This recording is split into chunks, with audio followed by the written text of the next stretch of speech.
Hi hello ನಮಸ್ತೆ ಎಲ್ಲರಿಗೂ ಸ್ವಾಗತ ಮತ್ತೊಮ್ಮೆ ನಮ್ಮ ಚಾನಲ್ಗೆ. ಇವತ್ತಿನ ರೆಸಿಪಿನಲ್ಲಿ ನಾನು ಒಂದು ಸೈಡ್ ಡಿಶ್ ಮಾಡೋದು ತೋರಿಸ್ತೀನಿ. ಚಪಾತಿ, ರೋಟಿ, ಪೂರಿಗೆಲ್ಲ ಸೂಪರ್ ಆಗಿರುವಂಥ ಟೇಸ್ಟಿಯಾಗಿರುವಂಥ ಸೈಡ್ ಡಿಶ್ ಅಂತ ಹೇಳ್ಬೋದು.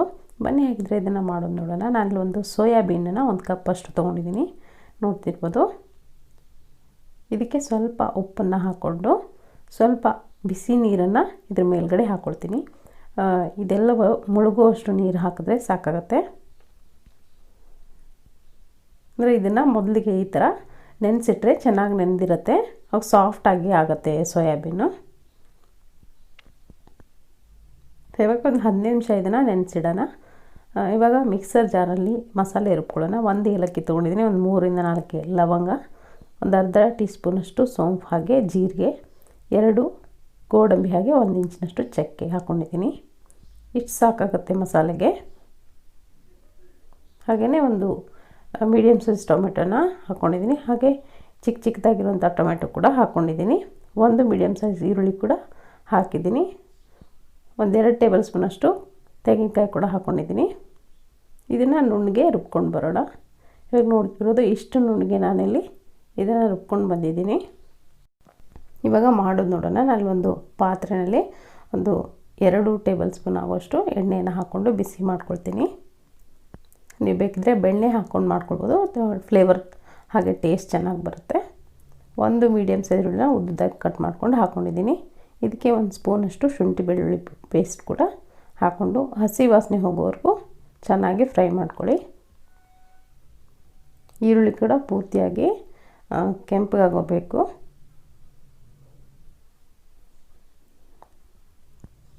ತುಂಬ ಟೇಸ್ಟಿಯಾಗಿರುವಂಥ ವೆಜಿಟೇಬಲ್ ಕರಿ ಅಂತ ಹೇಳ್ಬೋದು, ವೆಜಿಟೇರಿಯನ್ ಅಂತ ಹೇಳ್ಬೋದು.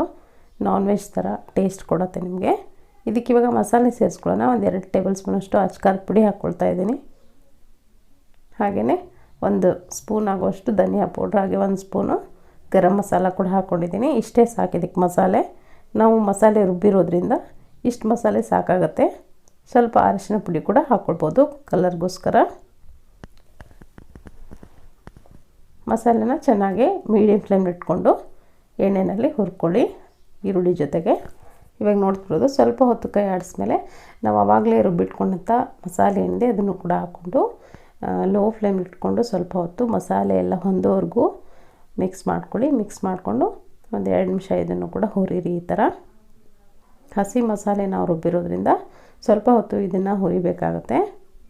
ಹಸಿ ವಾಸನೆ ಎಲ್ಲ ಹೋಗೋವರೆಗೂ ಹುರ್ಕೊಳ್ಳಿ. ಹುರಿದಾದ್ಮೇಲೆ ಇದಕ್ಕೆ ನೀವು ಎಷ್ಟು ತೆಳುವಾಗಿ ಬೇಕು ಅನ್ನೋದನ್ನು ನೋಡಿಕೊಂಡು ನೀರನ್ನು ಸೇರಿಸ್ಕೊಳ್ಳಿ. ಪೂರ್ತಿ ತೆಳುವಾಗಬೇಕು ಸಾಂಬಾರು ಥರ ಅನ್ನೋದಾದರೆ ನೀರನ್ನು ಜಾಸ್ತಿ ಹಾಕ್ಕೊಳ್ಳಿ, ಅಥವಾ ಗ್ರೇವಿ ಥರ ಗಟ್ಟಿಯಾಗಿರಲಿ ಅಂದರೆ ಸ್ವಲ್ಪ ನೀರನ್ನು ಕಡಿಮೆ ಹಾಕ್ಕೊಂಡ್ರೆ ಆಯಿತು. ನಾನಿಲ್ಲಿ ಗ್ರೇವಿ ಥರ ಮಾಡ್ಕೊಳ್ತಿರೋದ್ರಿಂದ ನೀರನ್ನು ಕಡಿಮೆ ಹಾಕ್ಕೊಂಡಿದ್ದೀನಿ. ನೀರು ಹಾಕ್ಕೊಂಡು ಒಂದು ಸರಿ ಮಿಕ್ಸ್ ಮಾಡ್ಕೊಳ್ಳಿ. ಮಿಕ್ಸ್ ಮಾಡ್ಕೊಂಡಾದ್ಮೇಲೆ ನಾನಿಲ್ಲಿ ಮುಚ್ಚಿ 1-2 ನಿಮಿಷ ಬಿಡ್ತೀನಿ. ಚೆನ್ನಾಗಿ ಹಸಿ ವಾಸನೆ ಎಲ್ಲ ಹೋಗಿರುತ್ತೆ. ಸೊ ಇವಾಗ ನೋಡ್ತಿರೋದು 1-2 ನಿಮಿಷ ಬಿಟ್ಟಿದ್ದೆ. ಇವಾಗ ನೀವು ನೋಡ್ತಿರೋ ಹಾಗೆ ಮೇಲ್ಗಡೆ ಎಲ್ಲ ಎಣ್ಣೆ ಬಿಟ್ಕೊಂಡಿದೆ, ಅಂದರೆ ಈ ಮಸಾಲೆ ನಾವು ಹಾಕಿರುವಂಥದ್ದೆಲ್ಲವೂ ಚೆನ್ನಾಗಿ ಬೆಂದಿದೆ, ಅಥವಾ ಹಸಿ ವಾಸನೆ ಏನಿರುತ್ತೆ ಅದರಿಂದ ಅದೆಲ್ಲ ಹೋಗಿದೆ ಅಂತ ಅರ್ಥ. ಒಂದು ಸರಿ ಈ ಥರ ಮಿಕ್ಸ್ ಮಾಡಿಕೊಂಡು ನಾವು ಆವಾಗಲೇ ನೆನೆಸಿಟ್ಟಂಥ ಈ ಸೋಯಾಬೀನ್ ಏನಿದೆ ಇದನ್ನು ನೋಡ್ತಿರ್ಬೋದು. ಇಲ್ಲಿ ನೀರು ಚೆನ್ನಾಗಿ ಹಿಂಡ್ಕೊಂಡು ನೆಂದಿದೆ. ಇದು ನೀರನ್ನು ಸ್ವೀಸ್ ಮಾಡಿಕೊಂಡು ಈ ಥರ ಸ್ವೀಸ್ ಮಾಡಿಕೊಂಡು ಇದನ್ನು ಹಾಕ್ಕೊಳ್ಳಿ ಮಸಾಲೆಗೆ. ತುಂಬಾ ಟೇಸ್ಟಿಯಾಗಿರುವಂಥ ಒಂದು ಕರಿ ಅಂತ ಹೇಳ್ಬೋದು. ಚಪಾತಿ ಜೊತೆ ಅಥವಾ ಪೂರಿ, ರೋಟಿ ಜೊತೆ ತುಂಬ ಚೆನ್ನಾಗಿ ಟೇಸ್ಟ್ ಕೊಡುತ್ತೆ. 1 ಹಸಿಮೆಣಸಿನ್ಕಾಯನ್ನು ಕೂಡ ನಾನಿಲ್ಲಿ ಹಾಕಿದ್ದೀನಿ. ಇದು ಆಪ್ಷನಲ್, ಬೇಕಿದ್ರೆ ಹಾಕ್ಕೊಳ್ಳಿ. ಸೋಯಾಬೀನ್ ಹಾಕ್ಕೊಂಡು ಒಂದು ಸರಿ ಈ ಥರ ಮಿಕ್ಸ್ ಮಾಡ್ಕೊಳ್ಳಿ ಮಸಾಲೆ ಜೊತೆಗೆ. ಉಪ್ಪು ಈ ಟೈಮ್ನಲ್ಲಿ ರುಚಿಗೆ ಎಷ್ಟು ಬೇಕಷ್ಟು ನೋಡಿಕೊಂಡು ಹಾಕ್ಕೊಂಡ್ರೆ ಆಯಿತು. ಸೋಯಾಬೀನ್ ಆಗಿರೋದ್ರಿಂದ ಉಪ್ಪನ್ನ ಇದೇ ಟೈಮ್ನಲ್ಲಿ ಹಾಕ್ಕೊಳ್ಬೇಕು.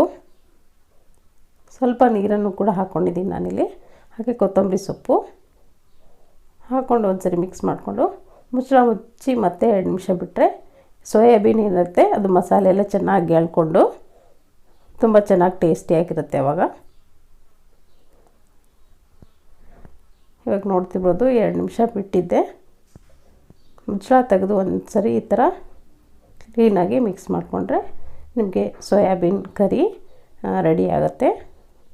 ತುಂಬ ಟೇಸ್ಟಿಯಾಗಿರುವಂಥ ನಿಮಗೆ ನಾನ್ ವೆಜ್ ಟೇಸ್ಟ್ ಕೊಡುವಂಥ ಸೋಯಾಬೀನ್ ಕರಿ ರೆಡಿಯಾಗಿದೆ. ಖಂಡಿತವಾಗ್ಲೂ ನಿಮ್ಗೆ ಇಷ್ಟ ಆಗಿದೆ ಅಂದ್ಕೊಳ್ತೀನಿ. ಇಷ್ಟ ಆಗಿದ್ರೆ ಒಂದು ಲೈಕ್ ಒತ್ತೋದನ್ನು ಮರಿಬೇಡಿ. Thank you.